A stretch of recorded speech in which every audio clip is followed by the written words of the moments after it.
Bonjour à toutes et à tous et bienvenue dans 101%, le premier de l'année pour moi, et oui, puisque ce que vous avez vu avant, c'était enregistré avant, voilà. Mais pour là, je suis vraiment en 2014. Bonjour et bonne année. La critique du jeu Samurai Gun, c'est aujourd'hui dans l'émission, The Place to Be, Notchan et Retro Magic sur Shippoke Ralph no Daiboken, écrit par Paul Cossé, donc c'est certainement du run and gun. Enfin, on verra. Mais on commence, on est en 2014, mais ça change pas, on commence avec les news.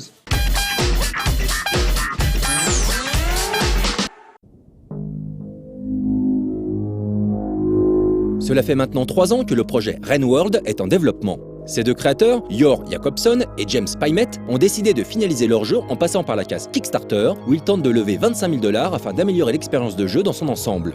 Ils ont jusqu'au 13 février pour obtenir les fonds souhaités. RenWorld met en scène un Chalimas solitaire dans les ruines d'une ancienne civilisation alien, un monde industriel, abandonné et ravagé par une pluie diluvienne. À la surface de ce monde, toute vie est quasiment impossible. Les rares créatures vivantes hibernent la plupart du temps et ne sortent de leur torpeur que lors de rares accalmies afin de trouver de la nourriture. Le problème étant que notre Chalimas est tout à la fois un prédateur et une proie dans cet écosystème. Au gameplay plateforme du jeu s'ajoute ainsi une dimension survie mais aussi infiltration. Il faudra saisir ses proies par surprise tout en échappant aux plus gros prédateurs qui devraient faire montre d'une intelligence inhabituelle dans ce type de jeu. Les animations de notre Chalimas ont été particulièrement soignées afin de lui conférer une fluidité toute féline dans ses déplacements ainsi qu'une physique réaliste. Visuellement, RenWorld reprend une esthétique 16 bits et une direction artistique tout sauf cartoon. Les environnements sont pauvres en couleurs, sombres et inquiétants. Pourtant, il semblerait bien que notre pauvre Chalimas ne soit pas le dernier représentant de son espèce. D'autres modes de jeu coopératifs et compétitifs permettront à 4 joueurs de se rejoindre dans une même partie. Les images qui illustrent cette news sont toutes tirées d'une alpha jouable et en l'état, le projet nous semble déjà très séduisant. On espère donc que RenWorld saura convaincre un nombre suffisant de backers sur Kickstarter. Patrick Buckner est très content. Le directeur général de Maxis Emeryville en avait gros. C'est avec grand soulagement qu'il a enfin pu nous annoncer récemment l'arrivée prochaine d'un mode hors ligne pour SimCity, dans un post de blog dont beaucoup diront qu'il vient 10 mois trop tard. Embarqué dans la 10e mise à jour du jeu, que l'on nous a promise imminente, le offline permettra, comme son nom l'indique assez bien, de profiter du jeu en local tout en conservant heureusement tous les DLC potentiellement acquis plus tôt. C'est déjà très appréciable tel quel, mais cet ajout annonce surtout les beaux jours du modding, qui avait été jusqu'ici fortement freiné par le passage obligatoire par les serveurs d'EA. On va donc décider de s'en réjouir, même si les grands discours sur l'absolue nécessité de cet outil formidable qu'est le cloud computing, qu'on nous a servi avant la sortie du jeu, restent encore en travers de la gorge.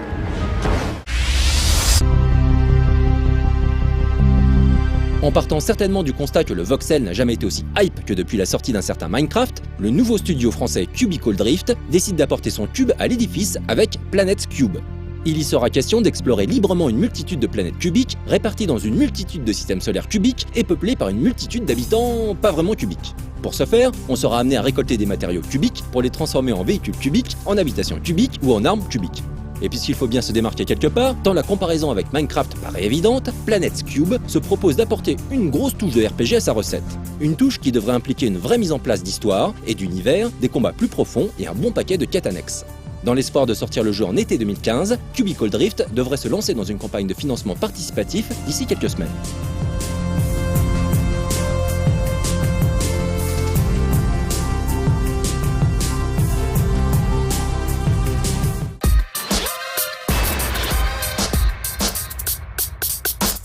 Pendant ces vacances, j'ai pu enfin jouer aux jeux vidéo que je n'avais pas pu toucher avant les vacances. Et donc, j'ai joué à des tonnes de jeux Nintendo parce que je suis un fanboy de Nintendo. Donc, j'avais fini Pokémon, j'ai fini Zelda. Et Zelda, ah là là. Alors déjà, un de mes Zelda préférés, c'est Link to the Past. Donc forcément, quand j'ai vu arriver cette sorte de suite à Link to the Past sur 3DS, déjà j'avais envie d'y jouer. J'avais un peu peur aussi parce que je me suis dit qu'il pourrait saloper mes rêves d'ado.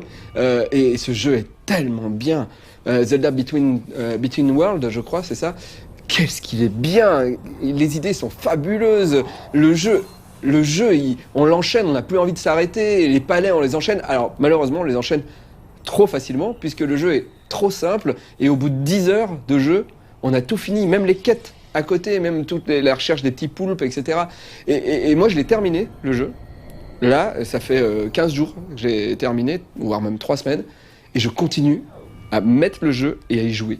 Alors que j'ai fini le jeu. Et je me balade, je tue des mecs et tout, machin. Parce que l'univers est tellement réussi qu'on a envie encore d'être à l'intérieur, d'être à Hyrule ou à Lorule.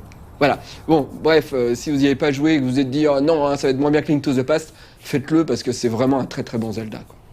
La critique du jeu, Samurai Gun.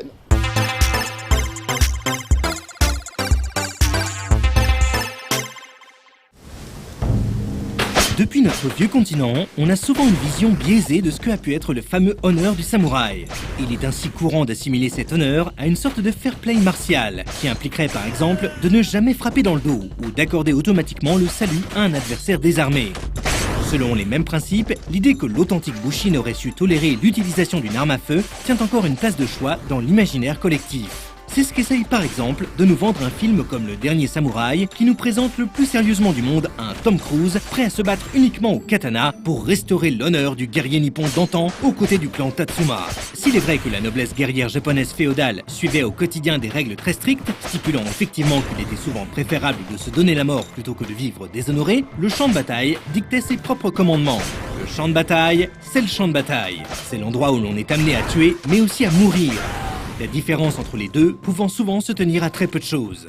En de telles circonstances, et au milieu de plusieurs dizaines de milliers de combattants, il n'a bien entendu jamais été question de faire passer le beau jeu avant la survie. S'il faut passer par la ruse ou un quelconque subterfuge pour s'assurer la survie et donc peut-être la victoire, très bien. Et si les progrès technologiques offrent enfin aux armes à feu un potentiel destructeur supérieur à celui d'un archer, très bien aussi, on va former les samouraïs à leur maniement. Ainsi, le fameux clan Tatsuma, qui a bel et bien existé, n'a jamais hésité à faire usage de fusils et se battait en réalité bien plus par opposition à la chute de la féodalité et de leurs privilèges écrasants que pour défendre un quelconque honneur fantasmé. C'est moche, mais c'est la vie. Aussi peu romantique que ça puisse paraître, et comme toutes les autres disciplines martiales, le Bushido reste avant tout une science de la gagne. Et Samurai Gun demeure donc quelque part carrément plus plausible historiquement que Le Dernier Samouraï. C'est toujours ça de prix.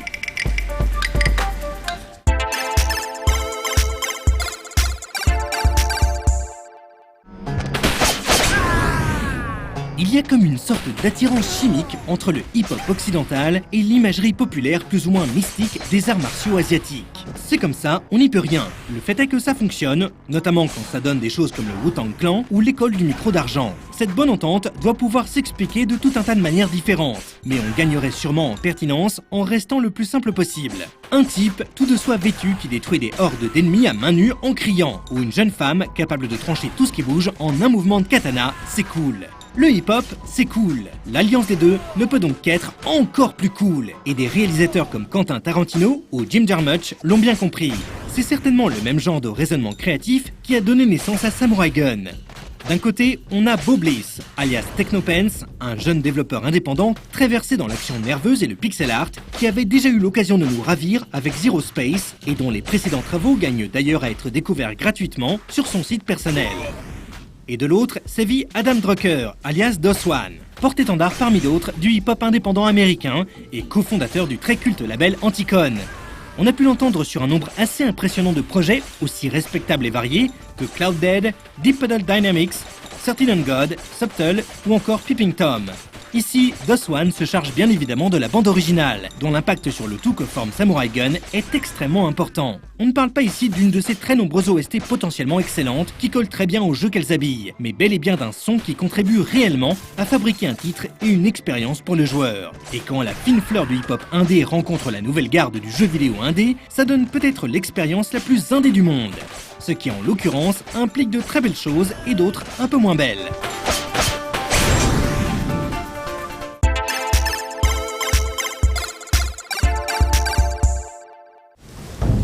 Samurai Gun, sous ses airs de film de Shambhala, se propose de raviver la flamme depuis trop longtemps éteinte du jeu en multilocal à la Bomberman. Il est certes jouable en solo dans un mode survival rudimentaire, mais n'est pas vraiment prévu pour ça, et lassera bien vite. Dans le même ordre d'idées, il ne propose pas de mode en ligne. Officiellement parce que le moindre décalage nuirait particulièrement à son action très rapide. Officieusement, on y devine surtout un choix pleinement réfléchi, nous forçant à réunir de vraies personnes pour profiter du jeu comme il a été pensé, à plusieurs et côte à côte. Parce qu'il va principalement être question de techniques de fourbe, de fierté, de coups d'éclat, d'humiliation, de traîtrise éventuellement, de vannes assurément, mais aussi de confiance et de coopération, le tout à la vitesse du AI. Le principe est on ne peut plus simple. Jusqu'à 4 joueurs incarnent chacun un combattant armé d'un katana et d'un pistolet à 3 coups. Le but est alors de s'entretuer ou bien d'affronter ensemble des vagues d'ennemis. En versus, on s'écharpe les uns les autres, dans différents stages, aux architectures et aux principes variés. On aura tout le loisir de se frayer un chemin dans une forêt de bambou, comme celui de se méfier des mécanismes meurtriers d'une sorte d'entrepôt, ou encore de profiter de la substance collante répandue dans un cimetière lugubre. Sans oublier ce principe récurrent et très pacmanien dans l'idée, qui consiste à dire qu'un personnage qui quitte l'écran d'un côté apparaît alors de l'autre côté. Le tout restant régi par une règle générale à choisir parmi deux. Soit chacun part avec un stock de 10 vies, soit il s'agit d'atteindre les 10 kills le premier. Le reste relève alors de l'évidence la plus pure, en partie grâce à des contrôles épurés à l'extrême. Un bouton pour sauter, un bouton pour le coup de katana et un bouton pour le tir au pistolet. En sachant que chaque touche est mortelle, il s'agit à la fois de survivre et d'éliminer ses opposants, sans aucune considération d'honneur déplacé, de toutes les manières possibles. Et elles sont finalement assez nombreuses compte tenu du gameplay d'apparence très simpliste. On pourra évidemment trancher au corps à corps ou abattre à distance d'un tir bien placé, mais il est également possible de renvoyer des balles à coups de sabre, de repousser quelqu'un dans des pics en croisant le fer, de squatter un point de respawn pour tenter d'enchaîner les meurtres en boucle si les adversaires ont le malheur d'y réapparaître, d'utiliser la téléportation d'un côté à l'autre pour prendre un adversaire par surprise au katana comme au pistolet, ou encore, comble de la fourberie, de s'allonger au milieu des cadavres persistants pour fondre au dernier moment sur un ennemi trop occupé à surveiller ses autres opposants. Le tout s'enchaîne à la vitesse de la lumière, mais reste pourtant très clair grâce à ces mini-freezes déclenchés à chaque touche. Aussi indispensable en termes de lecture du jeu qu'exceptionnellement gratifiant visuellement pour l'auteur du meurtre. Apogée de la tension et du cool, le mode Showdown viendra parfois poser le rythme effréné et clore les parties les plus serrées en imposant aux deux joueurs les mieux classés un duel final au katana décidé en un coup unique.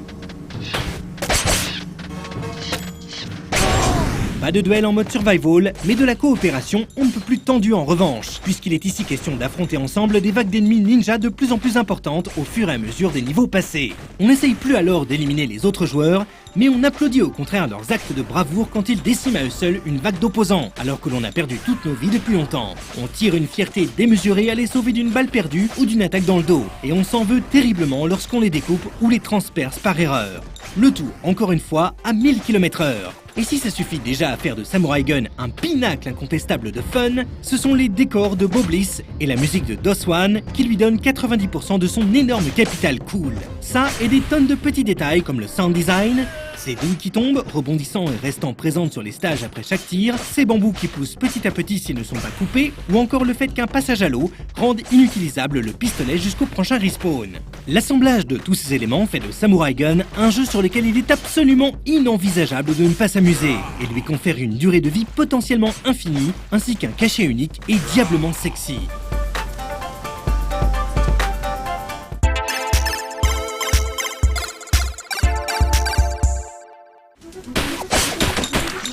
Si l'on ne peut louer que l'accessibilité exemplaire de Samurai Gun et le torrent inépuisable de fun qui s'en échappe, on regrette tout de même sa sortie manifestement précipitée, qui entraîne plusieurs petits problèmes assez gênants. En premier lieu, le jeu arrive à être une catastrophe d'ergonomie en l'espace de 2 menus et demi.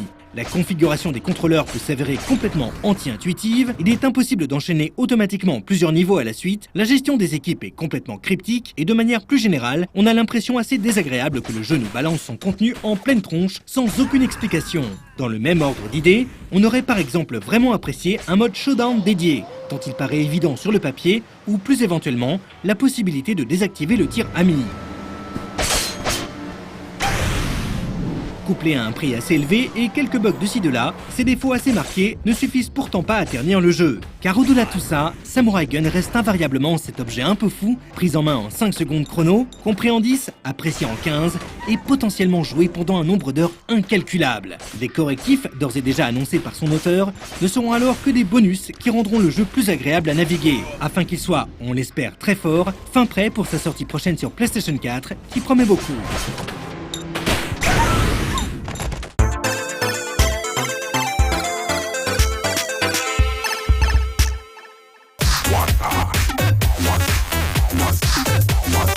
Pendant ces vacances, j'ai fini Zelda et avec mes potes, on a profité des vacances pour jouer tous ensemble à Mario 3D World sur Wii U.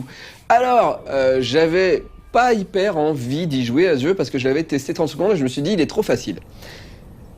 On y a joué et effectivement ce jeu est trop facile. Tellement facile qu'on ne sait même pas si c'est un jeu de plateforme au départ ou un jeu de recherche d'étoiles vertes. Hein. J'ai l'impression que c'est Pâques et qu'on cherche les œufs dans le jardin, quoi. C'est vraiment ça. Mais pendant 6 heures. Et pendant 6 heures de jeu, je me suis dit, je vais arrêter d'y jouer, c'est pas possible. Ils se foutent de moi. Nintendo se fout de moi maintenant. C'est trop simple, c'est pour des bébés. Et après le premier boss, il y a un autre boss qui arrive. Donc on se dit, on va aller jusqu'à l'autre boss. Et c'est trop facile. Et on tue l'autre boss trop facilement. Et après...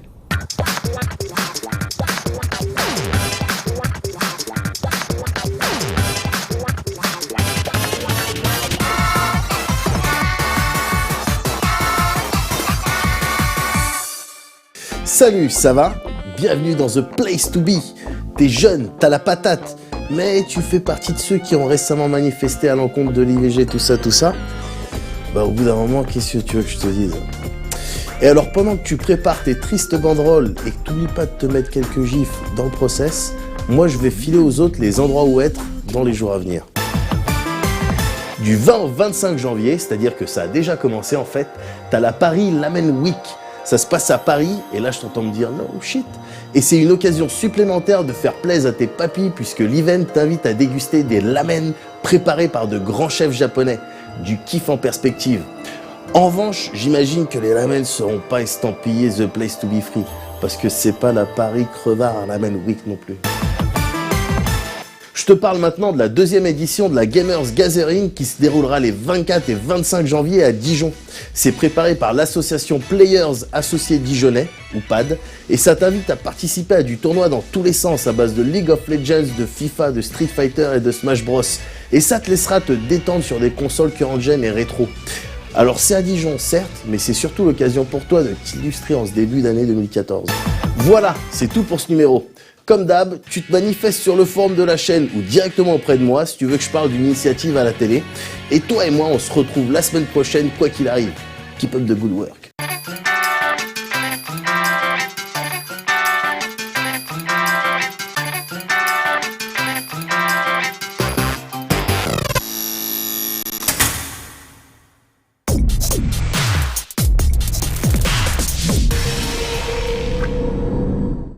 Après, des nouveaux mondes apparaissent. C'est-à-dire qu'on a eu le monde étoile, et dans Mario, normalement, quand on est au monde étoile, c'est fini. Et là, après, il y a le monde champignon, le monde fleurs qui apparaissent, puis le monde couronne. Et là, ils nous reprennent, les développeurs de chez Nintendo nous reprennent les niveaux qu'on a déjà joués avant. Et enfin, ces niveaux deviennent difficiles. Enfin, on a l'impression d'être dans du Mario Galaxy. Enfin, on se dit, oh là, mais comment faire et tout. Attends, toi tu traverses, vu que t'es plus fort que moi sur ce passage, moi je me transforme en bulle, je te suis, et moi, vu que j'arrive mieux à monter moi je vais le faire, et toi tu te transformes en bulle. Alors jouer à plusieurs, c'était un régal, vraiment un régal. Et ce jeu est vraiment bon, mais il faut passer 6 heures avant de découvrir le jeu cool, quoi. Et bref, on regarde notre chaîne.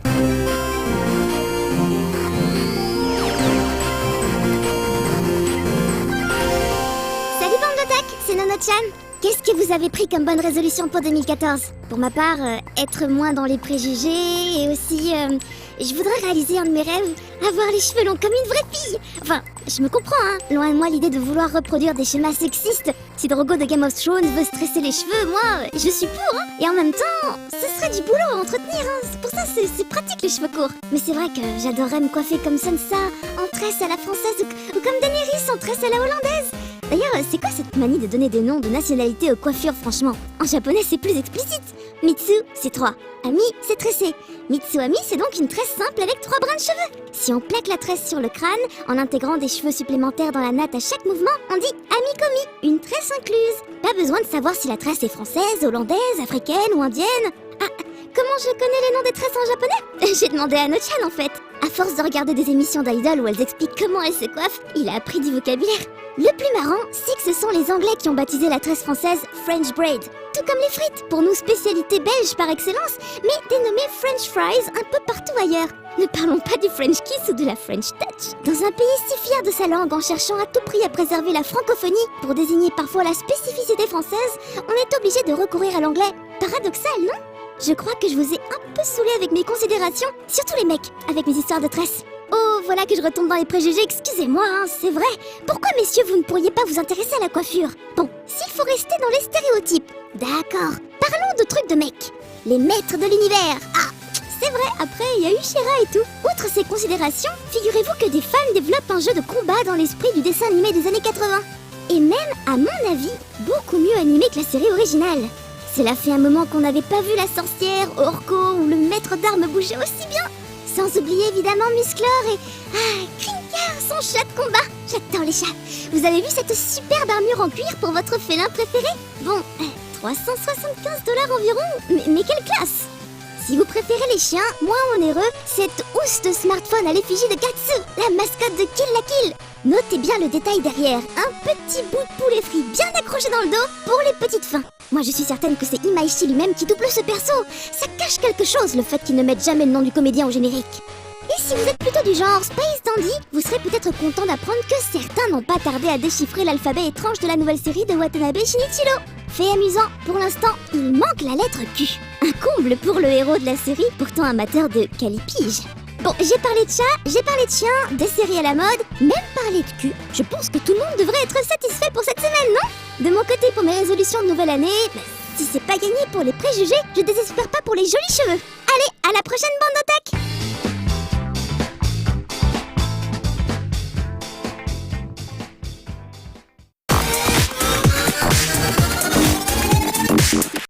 Pokémon qui se termine en moins de 30 heures, Zelda qui se termine en 10 heures, qui est un jeu excellent, mais qui se termine juste en 10 heures, Pokémon qui est excellent, mais qui ne tient pas la durée non plus, Mario 3D World qui est fabuleux, il est très joli, il y a des tonnes d'idées, plein de trucs trop bien, mais qui devient intéressant qu'au bout de 6 heures de jeu, je ne comprends pas ce que fait Nintendo aujourd'hui.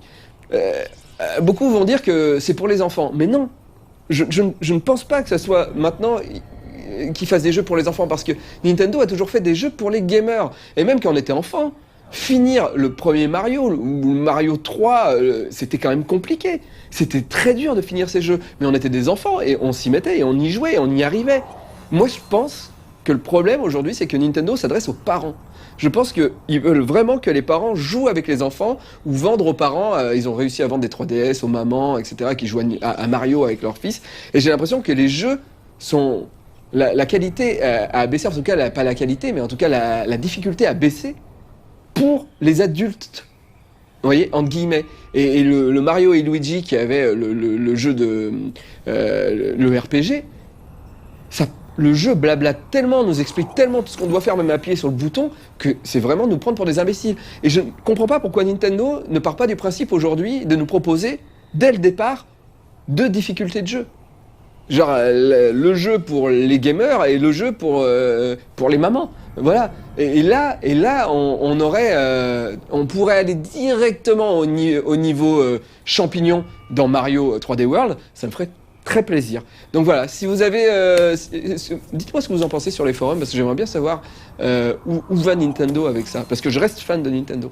Retro Magic sur Shippoke Ralph no Daiboken.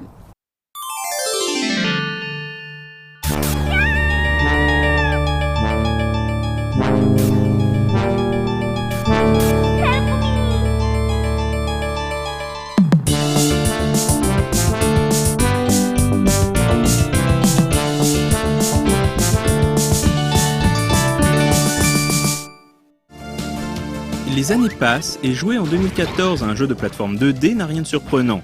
Pourtant, à la fin du siècle dernier, développer ce genre de titre pouvait sembler conservateur. Peut-être plus encore sur PlayStation, la console qui plaçait la 3D comme principal argument de vente. Pourtant, le catalogue de la console de Sony n'est pas avare en jeux de plateforme 2D. Shippoke Ralph no Daiboken, ou Les Aventures du Petit Ralph, en est l'un des plus brillants représentants.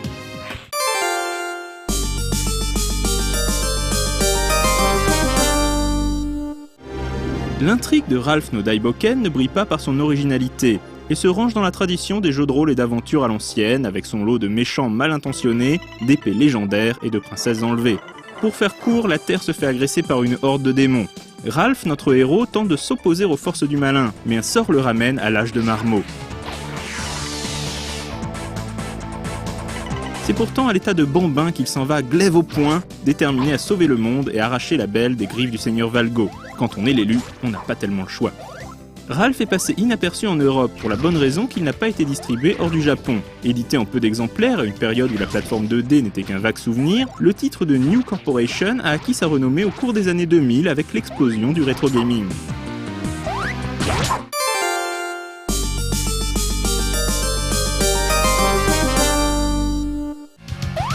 Le développement du jeu débute en 1991 et connaîtra 8 années de gestation. Une éternité, surtout pour un jeu de plateforme. New Corporation avait sur le marbre divers projets plus alimentaires. Le studio s'était fait les crocs sur PlayStation avec Boxer's Road, sorti en 1995, puis spécialisé dans les conversions, à commencer par Princess Maker sur Sharp X68000 en 1997, une simulation où l'on élève une orpheline de ses 10 à ses 18 ans, et l'adaptation sur PlayStation de Captain Commando, grand classique arcade du beat'em up signé Capcom. New Corporation est à l'origine un groupe d'amis issus d'une communauté de joueurs d'un game center de Kashiwazaki. Cette sensibilité arcade va déterminer leurs orientations en tant que développeurs. Cheap Poké Ralph no Daiboken est leur premier titre pensé sans ingérence. Leur bagage culturel y rejaillit donc de manière très nette. D'après Aoyagi Ryuta, le game designer, l'idée de base était de créer un jeu d'action plateforme propre et solide, tirant le meilleur de ses prédécesseurs. Dès le départ, Ralph se veut donc un affinage d'un genre alors en plein âge d'or, ce qui expliquerait sans doute sa sortie tardive, au crépuscule du siècle et en pleine banalisation de la 3D. Ralph s'inspire principalement de Wonder Boy, notamment en ce qui concerne l'inertie des sauts. L'idée de l'épée vient de Rastan Saga, un jeu d'action de Taito sorti sur arcade en 1987. Enfin, Narushima Yasuyuji, le chef de projet, reconnaît avoir été stimulé par le travail du studio Quintet pour le rythme et la beauté de ses patterns.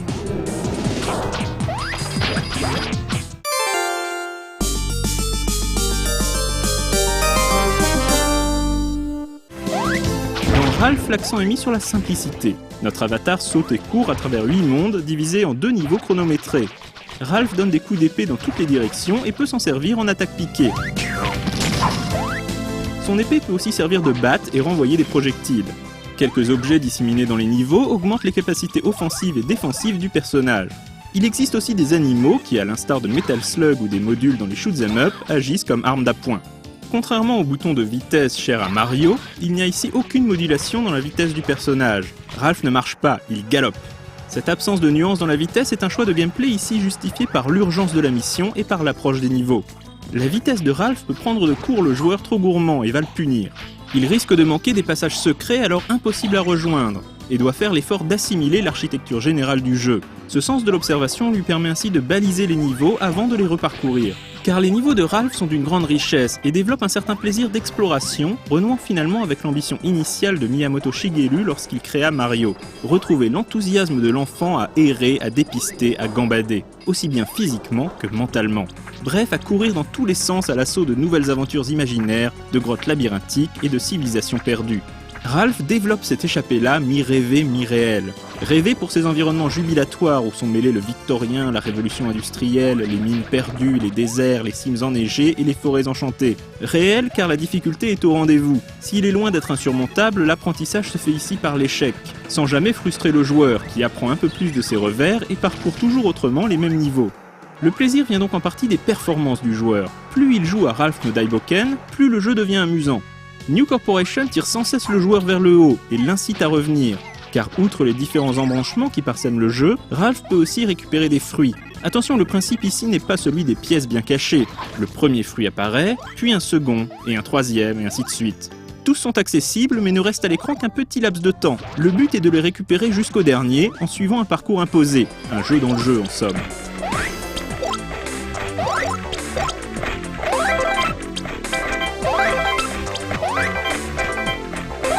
Ralph est de ces jeux qui invitent à le connaître de l'intérieur, à expérimenter systématiquement. L'apprendre s'avère vite gratifiant pour le joueur, car tout n'est pas expliqué dans la notice, et le jeu fourmille de détails qui réagissent sans explication.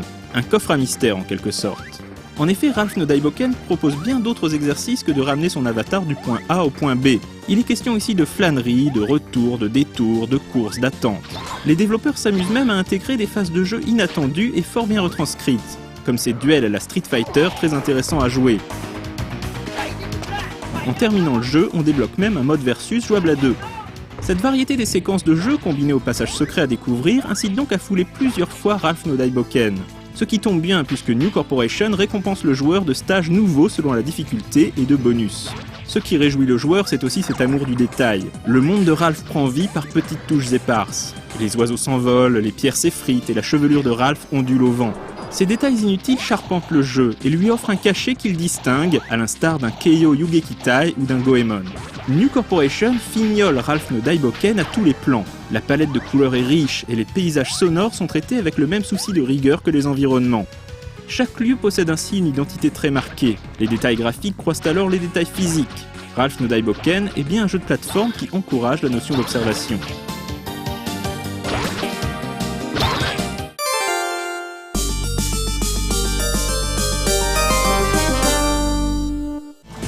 Le bras de fer qui opposa Sega à Sony à l'aube de la génération des 32 bits fut parfois perçu comme un combat de l'orfèvre face aux vendeurs de télé, la 2D ciselée contre la 3D encore prépubère. Pourtant, la machine de Sony ne peut être définie comme un support exclusif aux jeux 3D, ou réfractaire à un certain artisanat du jeu. On retrouve ainsi sur PlayStation des titres aux consonances 16 bits parfaitement assumés, assurant un héritage certain aux jeux de plateforme japonais. Bien sûr, ce qui étonne avec ce Ralph, c'est son année de sortie. Le titre de New Corporation arrive tardivement dans les boutiques nippones en 1999. Il partage les rayons avec Soul Calibur, sorti sur Dreamcast le même été. Un anachronisme réjouissant, puisqu'à la fin du siècle dernier, avec l'assise de la 3D, les jeux de plateforme 2D se faisaient plutôt discrets. Une discrétion qui ne doit pas se traduire par un oubli, car Ralph no Daiboken synthétise 20 ans de savoir-faire japonais en matière de jeux de plateforme 2D, ce qui n'est pas rien. Simplicité des commandes, précision du gameplay, difficulté nuancée, exigence des patterns, passages secrets bien dissimulés, variété des situations et ce culte du détail. Un bain de jouvence qui, comme Ralph, nous parachute en enfance et nous laisse un petit sourire émerveillé au coin du visage.